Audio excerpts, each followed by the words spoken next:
Good morning, everybody. My name is Julian Gollop, and I'm a game designer. And this year, I am celebrating 30 years in the games industry, and I'm still alive.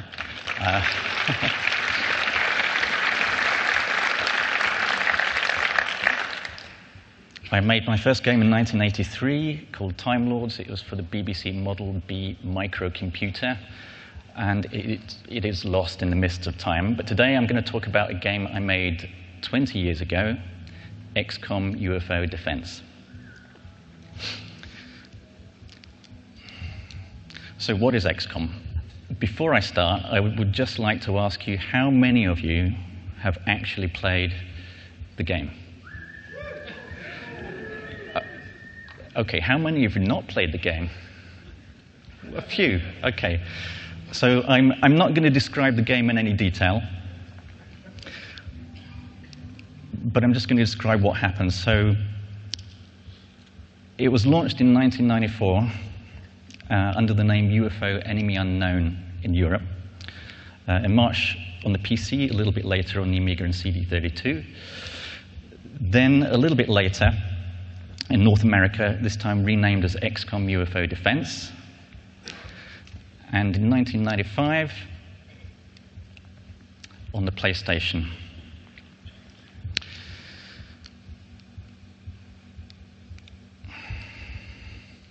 As of the year 2000, the total sales were 470,000.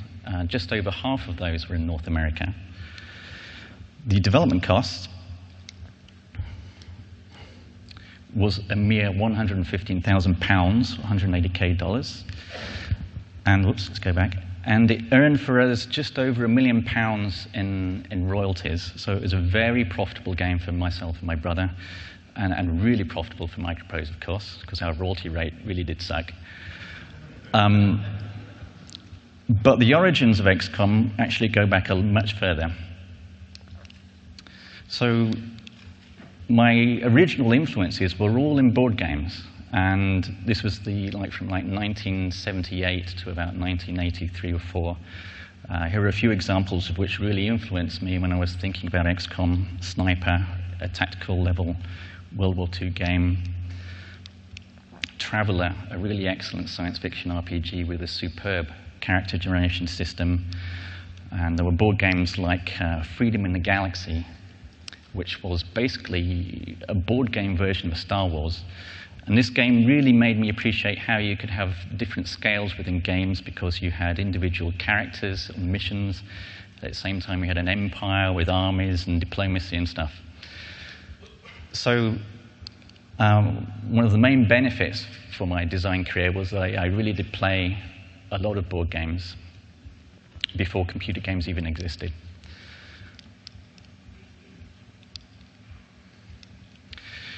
But XCOM actually started all the way back in 1984 with a game I made on the Sinclair Spectrum called Rebel Star Raiders. This was a very simple two-player, turn-based tactical game. But I continued to develop this theme. 1986, Rebel Star 1, 1987, Rebel Star 2, adding a computer opponent, and then finally Laser Squad in 1988. This had multiple scenarios, line of sight system, destructible terrain, equipping with weapons, and so on. So when it came to choosing a new project in 1991, the main thing that myself and my brother Nick decided was that we were going to build on our strengths, and we were going to do something we called at this time Laser Squad 2. We made a demo on the Atari ST, and then we decided to approach a new publisher. And we actually drew up a short list of 3 different publishers. And right at the top of our list was Microprose. Civilization had been released that year, and particularly my brother Nick was an absolute addict of this game. And to us, Microprose was simply the best computer game company in the entire world. So we approached Microprose in the UK. The first guy we spoke to is called Pete Morland. He was the publisher in Microprose UK, along with Paul Hibbard. but I dealt mainly with Pete. And we showed him the demo, Laser Squad 2, and he went and talked with other people there. And his initial feedback was to us, well, look, this is interesting, but it's not a Microprose game. What we need you to do is make it a big game. And I was a little bit puzzled what he meant, and I felt like saying to him, well, look, how big do you want it? This big, that big? What do you mean? Subsequently, we had some more discussions and more meetings. So they came back to us with a series of requirements. First one, you've got to set the game on Earth because people can relate to it emotionally. It's got to have a kind of research tree to it, so you're developing new weapons and equipment. It's got to have some equivalent to the Civilopedia kind of database.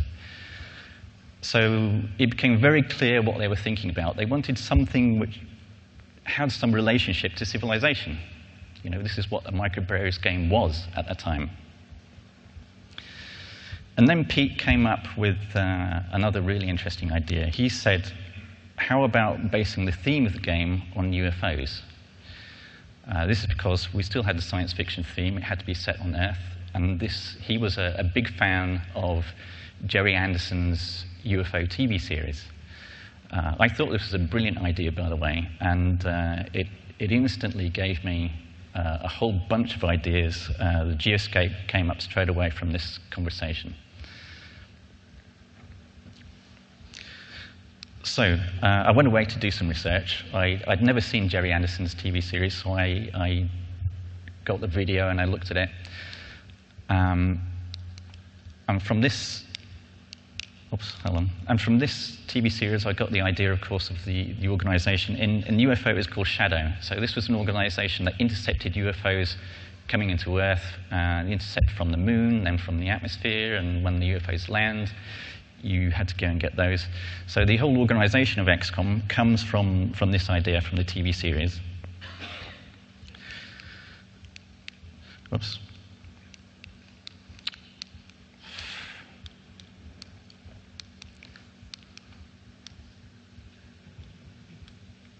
It's not working very well, this thing, sorry.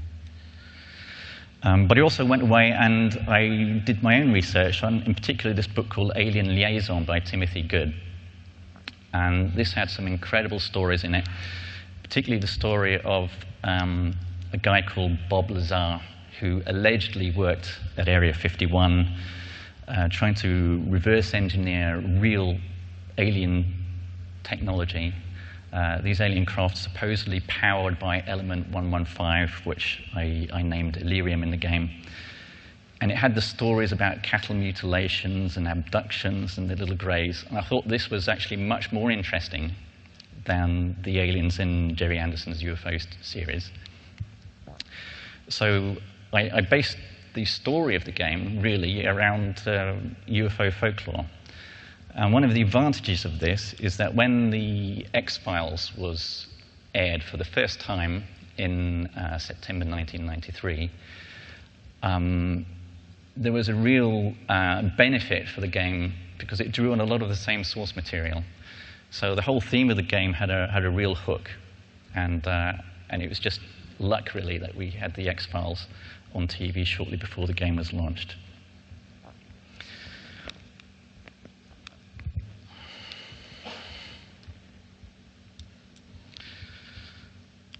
So the Microprose game design team also had an input into the initial process of the game. So Steve Hand was the main guy there, and Mike Brunton.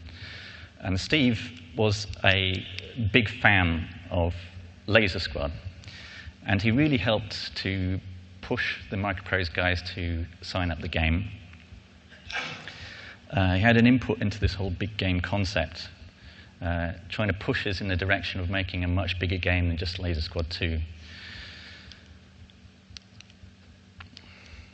And he also actually came up with the name XCOM, actually together with Mike Brunton. Mike Brunton had the idea of extraterrestrial contact force, which he called XCON, which does sound a bit like an organization for paroled prisoners. But Steve Hand changed that to XCOM, which represents extraterrestrial combat force. So that's the name of the organization, and ultimately the name of the whole game, of course.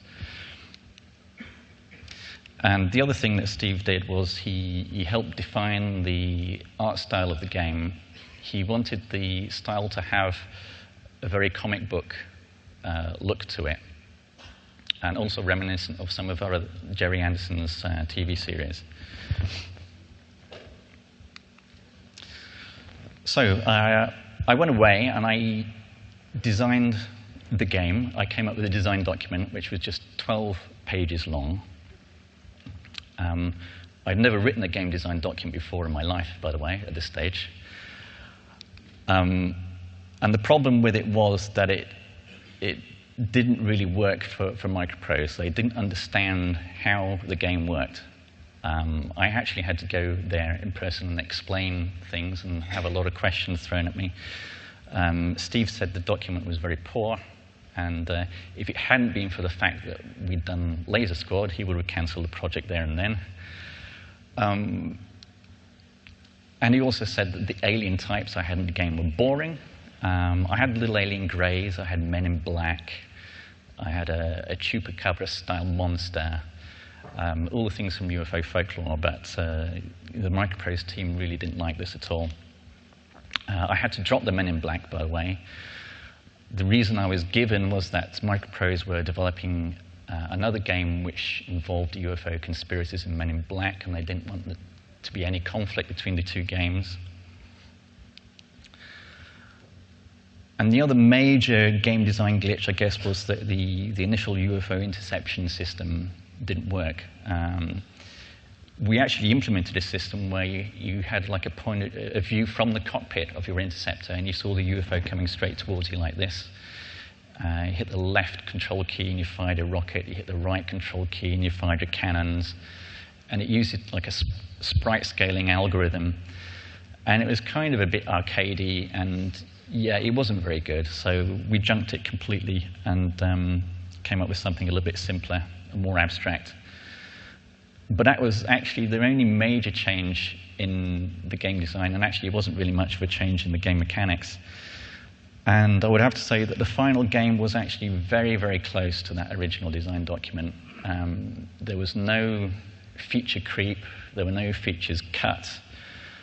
It was very clear in my mind what the game was about very early on in the game, in the development. Now for the art team, John Wrights was the first artist put on the project. And he was a Microprose artist, and along with Martin Smiley, they comprised the entire art team on the project. Now, John was a big fan of Marvel Comics, and he really developed this distinctive comic book style for the graphics, according to what Steve Hand also wanted to see. And the environment graphics, which were mainly done by Martin Smiley, were also very detailed and very nice. So John did all of the alien designs and equipment, some of the backgrounds. Martin did all of the terrain, and all of the Ufopedia images as well. So these guys did a very good job and gave a really distinctive look for the game. When it actually came to choosing the aliens in the game, I already mentioned that Steve Hand said that the aliens I had were really boring. So we had this big meeting at Microprose, and after the meeting, I went to John's desk with Steve Hand, and these are the actual 2 screens of concept art that we looked at, which, thanks to John, he's preserved. By the way, this is the visual pièce de la résistance of my entire presentation, because it is the only surviving concept work from the whole game. But from this, we chose the aliens, and we chose them on the basis of what looked cool and what differentiated them. So you can see all the main alien types are there. We've got the little alien greys. We've got the ethereals. You'll notice that the chrysalid is right next to the zombie character. John didn't really imagine them to be connected in any way, but I very quickly had this idea that the chrysalid would infect your soldiers or civilians, turn them into zombies, which would then sprout new chrysalids, and probably created the most annoying monster in the entire game. We still kept the little alien greys, which is good.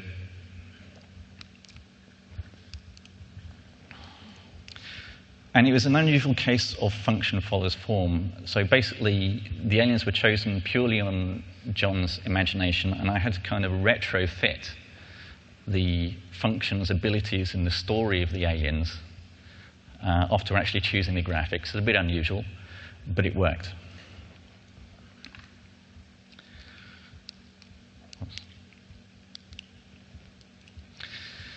Another thing that John did was the intro.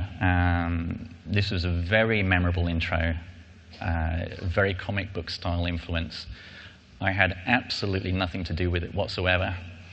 In general, at first, I wasn't really consulted at all on the graphics, but I think John did a really good job here. Now, the audio team consisted of John Broomhall, was in-house composer at Microprose UK, Andrew Parton, who was the sound programmer and sound effects designer. These guys actually worked on 2 or 3 projects simultaneously.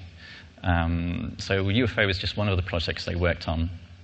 But again, I think these guys came up with something very, very memorable. The amazingly effective but simple music tracks. And actually, the sound effects were technically quite accomplished for their time. It doesn't sound like it now if you listen to it, but you have to remember that we only had 2 megabytes for everything in the game. All the data, all the graphics, all the art had a very highly compressed MIDI format. So again, these guys did an amazing job. The programming team consisted of my brother Nick and myself. Nick did some amazing programming, particularly some of the innovative systems behind the Geoscape and the Battlescape. But from my point of view, I was tied up with programming quite a lot, and it's probably one of the big mistakes in the whole project. I should really have concentrated on design, but I was actually tied up with programming right to the end of the project. I think the game suffered from that quite a bit, actually, at the end. Now, the QA team, I have to mention these guys as well, because they were very, very helpful to us in the development, particularly these 3 guys, Andrew Luckett, who was the team leader, Phil McDonnell, and Jason Sampson. They helped save the game from cancellation. They worked very closely with us in the last 3 months, and the feedback they were giving us really helped polish the game. They suffered from the crunch at the end. It was pretty intense.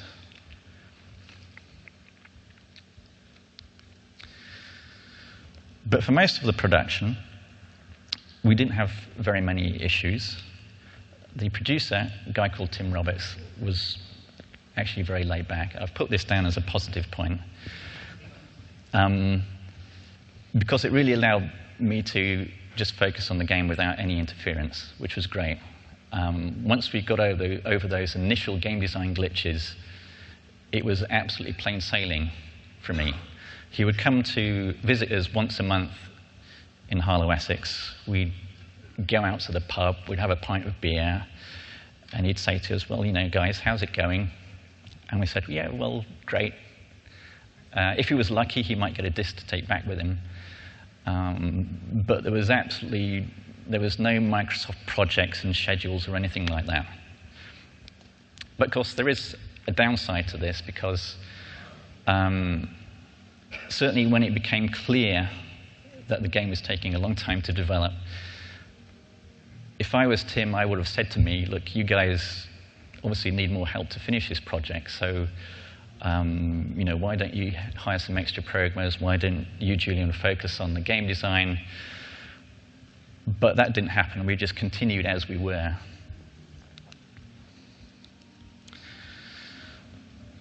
The game was saved from cancellation. What happened here was Spectrum Holobyte acquired Microprose sometime in the middle of 1993. They came to review the projects in development at Chipping Sodbury in UK.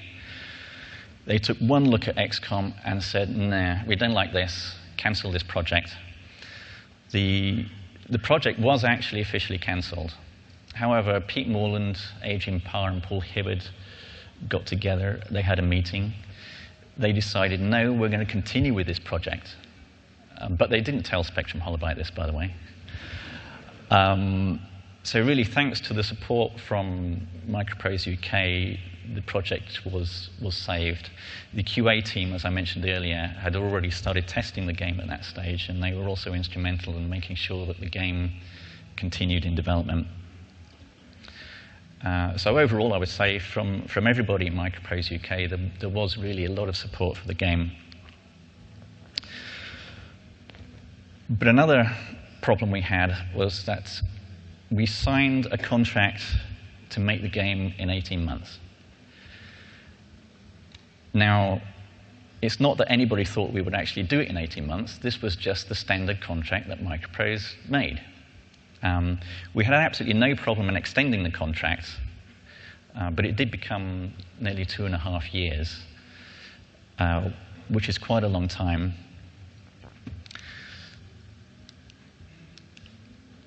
And the last 3 months were particularly painful because both myself and Nick were probably working 7 days a week, 11, 12 hours a day to get the game finished. What happened was that in Christmas 1993, Spectrum Holobyte wanted a product from Microprose UK for the end of their financial quarter, which is in March 1994. And Pete Morland said, well, you know this project you told us to cancel? Well, we still got it. But then the pressure came onto me and Nick to actually get the game finished by the end of March. Now, the state of the game in Christmas '93 was actually very poor. All the content was more or less there, but it was very unplayable. It was really in a bad state. So myself and Nick went to actually work in-house at Microprose in Chipping Sodbury for the final 3 months of development.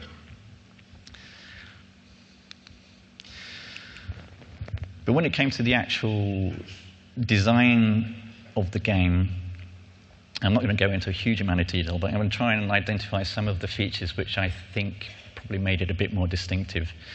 So we had two aspects to the game. One is the Geoscape, as we call it. So this was a view of the Earth.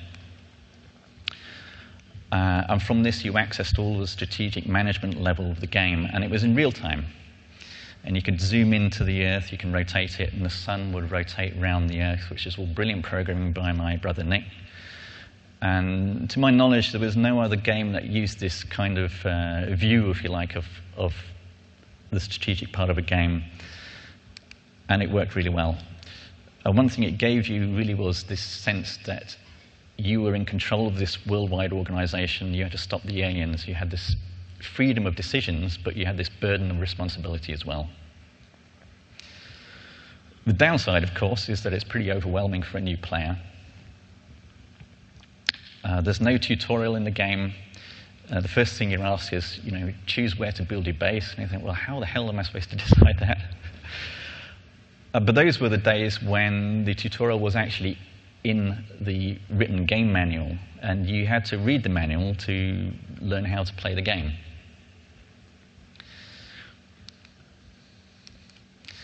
Well, the Battlescape was the other side of the game. So this is the tactical turn-based combat system, which was evolved through from Rebel Star and Laser Squad. But again, we had some innovations here which I think were particularly effective. For example, the destructibility of the terrain, this lighting system, which made these nighttime missions really creepy. Technically, it's kind of simple. We had like 16 gradients of 16 colors and a special sprite printing system. We had hidden maps, which means basically you explored the map. The map was revealed to you as your soldiers moved around.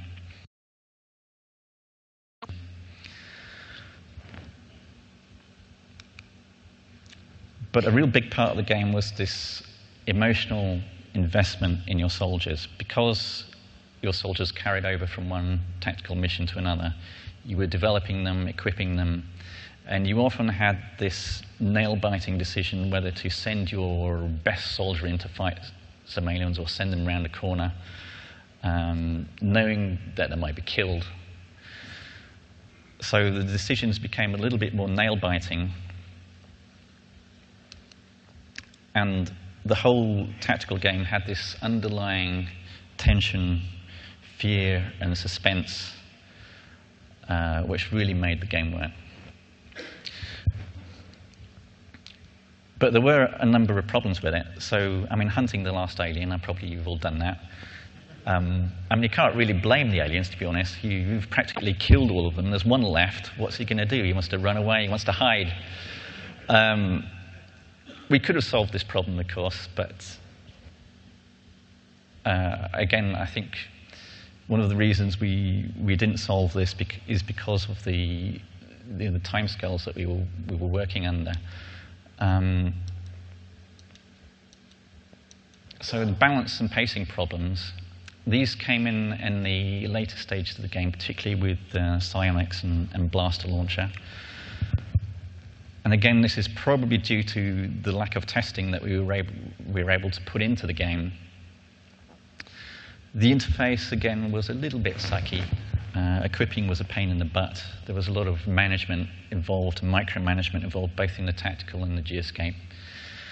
And finally, there was a very embarrassing save game bug. Basically, what happened is, if you started the game at a higher difficulty level, you saved the game, and then you reloaded your save, the difficulty level would be reset back to the basic level. And there's a reason why we didn't catch this bug, which I will explain a little bit later.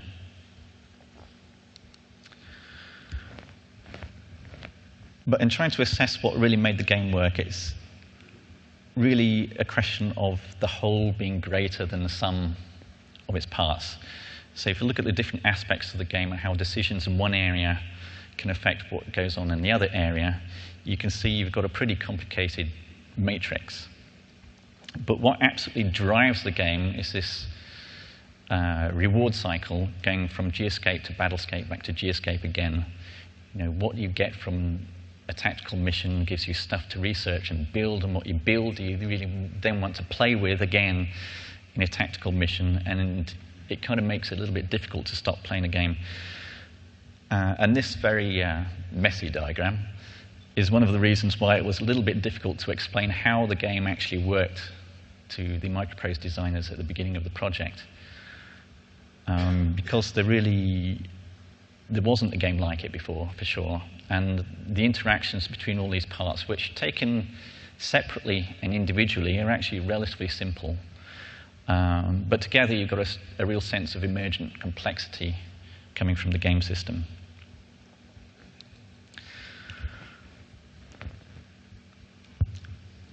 Now, structuring the player game experience is all about how you present the challenges to the player. These days, this is done mainly through level design and scripting. But in XCOM, we had a lot of random and procedural generators. They affected different parts of the game. So, for example, in map generation, we had a pseudo-random map generator. In the alien strategic actions, different aliens would be randomly assigned to different parts of the world, and their progress through their own mission structure had a large number of random elements. The alien deployment in missions had significant variability in terms of which aliens were deployed, where they were deployed. And finally, the AI itself employed some interesting random systems. For example, if there was an alien around a corner, he may come out and attack your guys, or he may stay there. It was never an absolute firm decision. It was always based on the probability. The probability was higher if the alien stood a good chance of coming around and killing your guys. And the probability was lower if the risk was higher to the alien. So basically what it meant was that you were never absolutely sure whether there was an alien hiding around the corner or not. Often this gave the player the perception that the AI was actually more intelligent than it really was. But it did work. And this helped give the game a lot of gameplay variety without relying a lot on level design. It also enabled us to really reuse and recombine all of our game assets very effectively. You could generate hundreds of maps which were not the same, even though we were using just a small selection of different map sections. But there is, of course, a downside. This is the whole consistency of challenge for the player, and the whole pacing of the game was not really very controlled by me, the designer.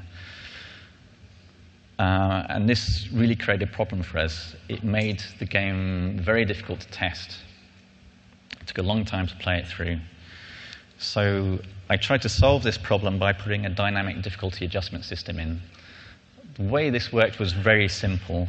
Basically, if you did very well in the previous 3 tactical missions, and you absolutely trounced the aliens would ramp up their own technology development and deployments more quickly.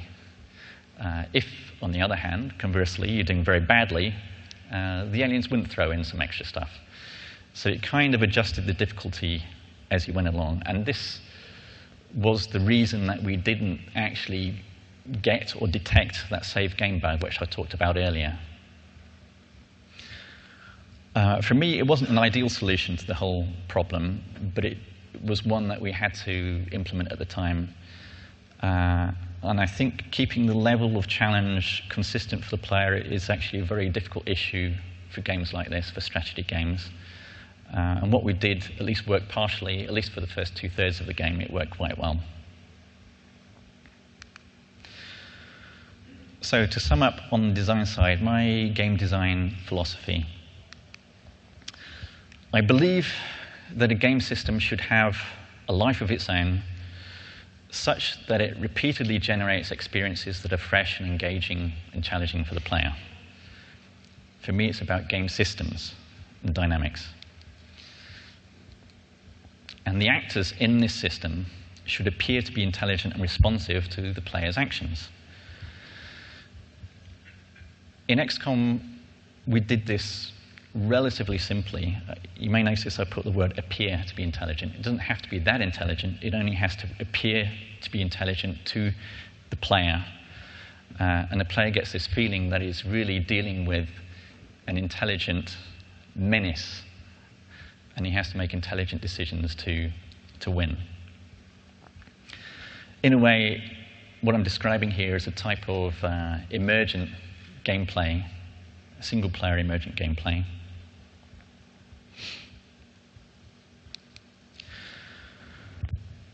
But to complete this discussion, what I have to do is look at what happened after the game was finished, because the XCOM legacy probably gives us some real lessons of what went wrong, what went right.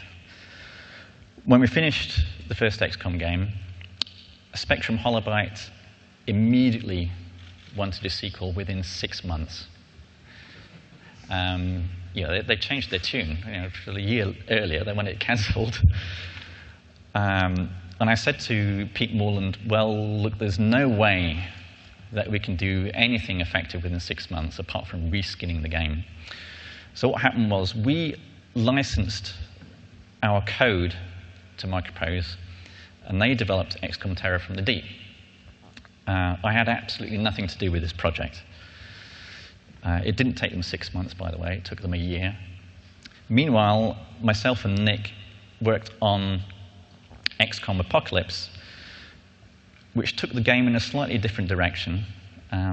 Myself and Nick really wanted to do something different, but Microprose still wanted an XCOM game. There were some innovations in Apocalypse. There were lots of things wrong with it. And it finally came out in 1997. Meanwhile, unbeknownst to us, Microprose has started a project called XCOM Alliance, which was a first-person, team-based shooter.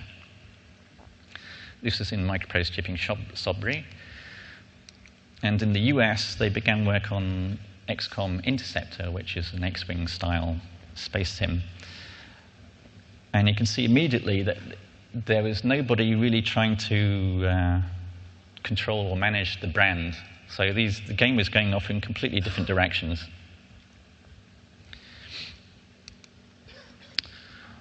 XCOM Alliance was taken away from Microprose shipping Sudbury and brought into Hunt Valley in Maryland. Email XCOM was made in the UK under Hasbro. And XCOM Genesis was started in Chapel Hill. Now, XCOM Interceptor did not do very well. I think it sold 30,000 units. The fans of the game were very negative towards it. They didn't feel that the game represented a true XCOM experience. Basically, that tactical turn-based gameplay had been removed. Now, XCOM Genesis was cancelled. XCOM Genesis was, by the way, an attempt to go back to the original game and recreate something of the original flavour. It wasn't clear, actually, whether the tactical system would be turn-based, though, in XCOM Genesis. They didn't get very far with the project. XCOM Alliance was also cancelled, but not before it became XCOM Enforcer, which was a simple FPS. The 2 studios in the US were closed. Shipping Sudbury was closed in the UK. And it seemed like this really was the end of the XCOM franchise. And XCOM Enforcer was the unfortunate last in the series. Now, at this stage, myself and Nick had gone off and we started work on what we thought would be a spiritual successor to the original game called Dreamland Chronicles Freedom Ridge. Now, this was a turn-based game, very much a UFO-style game, slightly different story. But unfortunately for us, our publisher was also taken over. The game was cancelled, and the assets for the game went into a game called UFO Aftermath, made by Altair Interactive. But they changed fundamentally a lot of our game design. So this looked like really the absolute end of anything to do with the original XCOM. I continued to do turn-based tactical games, Laser Squad, Nemesis, Rebel Star, and at Ubisoft, Ghost Recon Shadow Wars. But they didn't have this interesting, expansive metagame that the original XCOM had. Then, of course, in 2010, Take-Two announced XCOM, which was a first-person shooter. Everybody was horrified until we got the Firaxis XCOM. And it seems like Take-Two had this same schizophrenic attitude to the franchise that Microprose had. But I would have to say that the Firaxis XCOM saved the day. It's like a phoenix rising from the ashes of the XCOM disaster, to be honest, because I think the whole team at Firaxis did a tremendous job of creating something which was familiar, but at the same time different and fresh. And it's amazing that after 20 years that a brand which had gone so badly in the wrong direction has finally been put right. There are a few indie remakes, of course. You might want to check these out. Aliens vs. Humans on iOS. Xenonauts for the PC coming out, I guess, sometime this year. From my own point of view, I no longer feel the urge to try and remake XCOM. I think Firaxis have done the job. I hope they continue with it. My current project is still actually a turn-based strategy game, and because I believe at the heart of the original XCOM, the tactical turn-based system was the real meat of the game. And the whole Geoscape management part gave it the context. And for many reasons, publishers, of course, think that turn-based strategy games do not sell. And really, I've only been able to make this kind of game on much smaller scale projects. For example, Rebel Star and Ghost Recon are on handheld devices. But in conclusion, I would say that the original XCOM was such a unique development and such a unique experience for us. The development overall was so trouble-free compared to many other projects that I worked on. And I think the strength of the idea right at the beginning, again with a lot of input from guys at Microprose, really helped to make something unique and interesting. So, thank you for listening. If there's any questions, please ask away.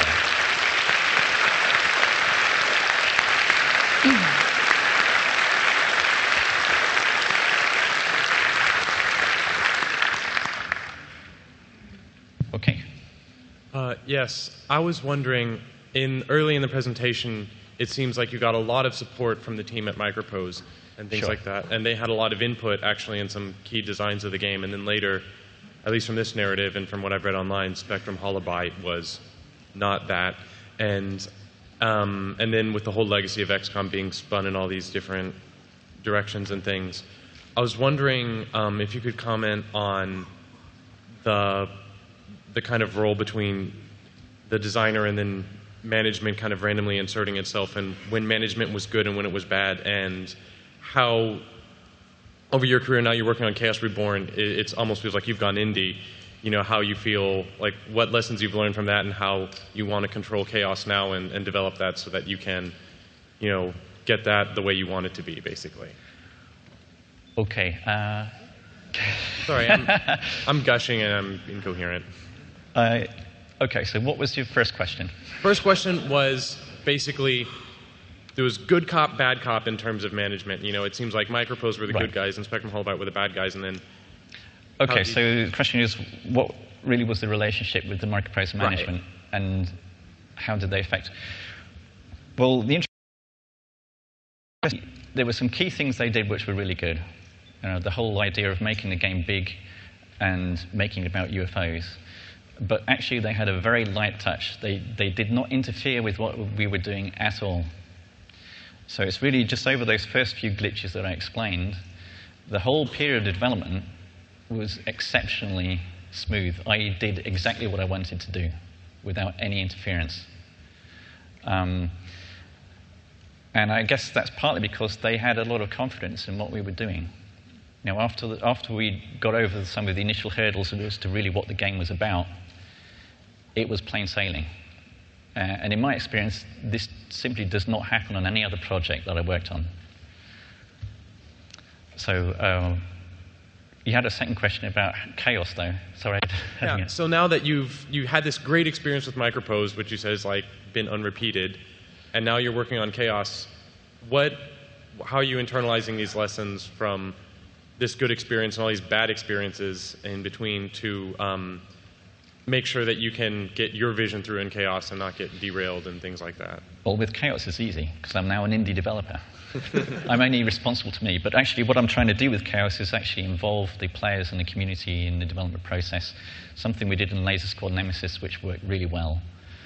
And it's something you don't normally get to do with projects when you're working for a big publisher. OK, thank you. Next question. First off, thanks so much. I've spent so many hours. My favorite game of all time, UFO Defense. My question is, what did you think of the decision to remove time units and the overall simplification in the new game? I think they did some very sensible things with the new game. There's a lot of board game sensibilities about it. Actually, I can see a lot of mechanics in the new Firaxis game that really do come from board games. And what they've done is they've created a very simple system to understand and then created a whole bunch of special abilities and rules around it. So pretty much all the decisions they made in the game are very sensible. You actually asked my question, so I'll go with my second one. Are you an X-Files fan? Sorry? Are you an X-Files fan? An X-Files fan? Yeah, I was. And but it wasn't actually broadcast in the UK until after the game was released. So I wasn't actually aware of the game until very shortly before we finished it. One of the QA guys says, "So have you heard about this TV series, The X-Files?" I said, "No." And he said, "Well, you know, it's exactly what your game's about." And I said, "What are you talking about?" It's insane. Yeah. So I was very surprised to hear about it. Yeah, I didn't realize it until your talk that I was a big X-Files fan, and then XCOM came out, so yeah, it probably helped me play XCOM. Great. Next. So you mentioned that XCOM Apocalypse had some interesting innovations and problems. What were they? Oh, well, that's a very long story, because the XCOM Apocalypse project had so many problems with it that I could talk for 2 hours about it, to be honest. And for example, we went through 6 different producers. The project was almost cancelled many times. It was over-ambitious. It was taking things in the wrong direction. I think, from my point of view, I made a lot of mistakes with that, because, as with Microprose, I didn't truly appreciate the value of what I had created with the first game. So we didn't handle the development of the franchise very well. Hi. XCOM Util was my first experience with a fan-made mod. I got it off my local BBS in order to fix the save game bug. And I'm wondering how you guys felt about patching from fans and how Microprose reacted to it. How I felt about the patching or modding of the game. Well, to me, this is great. I can't see any problem with it, because players are basically extending the value of the game through their own input. This is great. As for Microprose's attitude, I have no idea what it was. I mean, modding wasn't really a big thing in those days, and publishers had absolutely no idea how to relate to it in any way. I don't think they had any opinion about it at all. Okay. Thank you. Thanks. Howdy. Next question. Did you ever have a designer dark valley, like a time when you just thought the pieces were not going to come together? And how did you get past that, if you did? So did I feel there was any time when design was not coming together?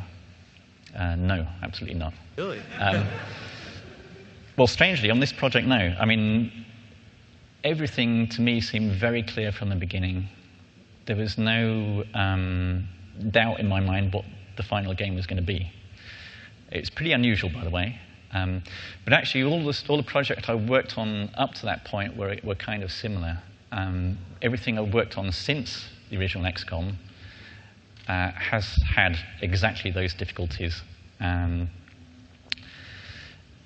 apart from my own indie projects, of course. So I think these days it's almost expected that there's so many stakeholders in a project, you are going to get so many challenges to what you're doing as a designer that you are going to end up doubting, what you're actually doing. This is inevitable.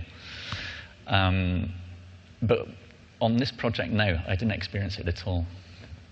Thank you. So that question is kind of similar to mine. I was wondering if, like, you talked about how the initial design was very similar to the end game, and now, like, the original XCOM still stands as like one of the strongest examples of a lot of things like, simulated dynamics and emergent consequences and investment in player characters and stuff. I was wondering if back then were those kind of terms and design paradigms kind of something you were conscious of, or were they just something you had a gut feeling about? And so you're asking how the concept of simulation in games was... Yeah, and a lot of the strong things about XCOM, we kind of have terms for them now, but I was wondering if you and your design peers at the time would talk about the ideas in those terms, like... The ideas of what? The ideas of, like, players investing in the characters, in the soldiers, and simulation as a way of, as a base for gameplay, as opposed to, like... Yeah, simulation was always something I was interested in, and most of the game systems I designed were trying to, in some way, simulate something that might be real, or at least plausible. No, the idea of opportunity fire and time units and morale systems and stamina, stuff which nobody puts in games these days. I guess this comes from my board game background where I played lots of SPI Avalon Hill games, which were very simulation-oriented. These days, I probably wouldn't approach game design quite in the same way. Okay, next question here. Hi there. Just a quick question. You mentioned that board games really influence the design of most of your games. Mm-hmm. I'm just wondering, does board games still influence your design processes? And Yes, do you absolutely. bring that into yourself as a designer? Do you make paper prototypes? Do you test out all the systems using chits and things like that? Yes, so board games still do influence my game design processes, particularly, for example, on Ghost Recon Shadow Wars, which I made for Ubisoft. That started with a pencil and paper prototype using board game style rules. And for that game, I developed my game design philosophy a bit, where I tried to make the actual rules of the game system, dynamics of the game, absolutely explicit for the player. So you could see by observing the game and the information it gives you exactly how the game works. And this is what I look for in games these days as well, that I like to play. And it comes from my love of board games still. Thank you. Next question. Hi. So one of my favorite things of the XCOM combat system was that you could throw stuff. Like you could throw empty magazines, you could throw corpses of aliens, you could throw anything. Yeah. My favorite thing to do was what I called the hot potato grenade, where you would prime it, throw it to somebody, they'd pick it up, throw it further, and they'd pick it up and throw it further. And I was wondering if that was something that you had originally planned for, or if that was just an emergent outgrowth of your game systems. Well, yeah, it was planned. You could do the same thing in Laser Squad, by the way. In fact, in Laser Squad, if you threw something to another character, they would actually catch it in their hands and drop whatever they were holding. Cool. I don't think we put that in XCOM, though. So, yeah, it was something that comes from Laser Squad, actually. Awesome. Thank you. Thanks. Hi. This is probably, you kind of already touched on this, but I was wondering if you considered XCOM like a happy moment in your life, what's like the worst war story you could think of that, without hurting anybody's feelings, that comes to mind when being a game developer? I mean, I know there's a lot to choose from, but what would be the one that stands out the most? What's the worst experience? Yes. Throughout my entire career? Yes. That would be XCOM Apocalypse, for sure. The two projects, the first XCOM and the next XCOM Apocalypse that we did, a completely different experience. XCOM Apocalypse was a nightmare. I mentioned we went through 6 different producers. Microprose art department tried to control the game design, so we had lots of conflict. One of the producers on the project was telling us one thing, telling their management the other thing. Really, the whole process broke down, and we had no control over it. I haven't had an experience that bad since, thank goodness. Thank you. Huge fan of XCOM. Giant fan, and actually Shadow, the Ghost Recon game, was the reason I bought a 3DS. Thanks. But the question I have, as a PC developer in the beginning, what were the challenges you faced bringing a tactical game to current generation handhelds? Writing tactical games for the current generation? Current generation, yeah, with like 3DS, since you have experience 3DS. with that. Yeah. Okay, so I made 2 games for the handhelds, one for GBA and one for 3DS. In a way, it was like going back to the games I was making on the Spectrum in the 1980s. The main challenge was to create a very simple and accessible interface for the player, which I think we succeeded with Ghost Recon Shadow Wars, for example. An interesting story about that project is that when I pitched it to Ubisoft, what I did was I said I wanted to make a game which is like XCOM meets Ghost Recon, but for the Nintendo DS.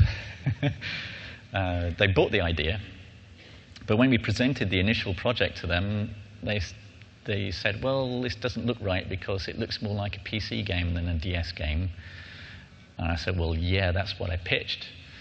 And I said, well, if you're doing a strategy game on the DS, it has to be like Advance Wars. And So we had to go back to the drawing board in that particular project and start with where, if you like, the players were at, which is like advanced wars. And then develop from that the game we wanted to make, but still keep it. Thanks. Hi, I'm Yannick Ohrama from a company called Secret Exit, and huge fan of XCOM over the years. Now, my question is about Corporal Jonlin, and basically the character names that seem to be kind of persistent over the series. I mean, do they have stories behind them? No, they don't. The only story I remember actually writing was for an instruction manual for the PC version of Laser Squad. But apart from that, no. They just happen to be persistent characters from across a few games. Okay. Thank you. On your left. Right, I think this is probably going to have to be the last question, I'm afraid, because we're running out of time. So, Fight. I'm sorry, it has to be you on this side. Oh, thanks so much. Hi, I'm Ryan from Untold Entertainment. I'm a board game geek too. What you playing? What am I playing on board games? Yeah. The latest game I played is Eclipse, which is a fantastic space exploration game. Cool. And what else have I played recently? No, I think that's it. Great. Thanks a lot. But I've got a huge collection of board games now. Thanks. Okay, thank you, everybody. Please fill in your form.